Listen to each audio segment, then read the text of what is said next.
बारामतीमध्ये तुम्हाला वाटतं यंदा की अनेक वर्ष अजित पवार तिथे आहेत, ते म्हणतात की मी इथला विकास करेल, यंदा बदल बारामतीत घडेल किंवा बारामतीत तुमचं तुमचं सांगता येत नाही. त्याचं कारण असं आहे की आमचा वेळ तरुण आहे.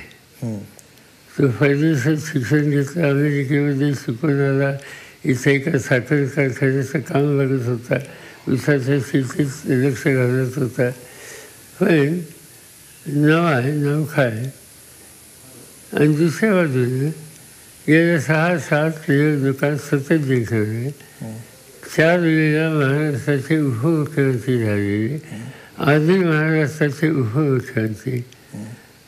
एक पक्ष आम्ही लोकांनी उभा केला तर समोर पक्ष घेऊन गेले, त्या पक्षाचे ते नेते आहेत आणि म्हणून पक्षाचे नेते, राज्याचे उपमुख्यमंत्री यांच्याशीच निवडणुकीचे ह्या संघर्ष हा काही सोपा नाही.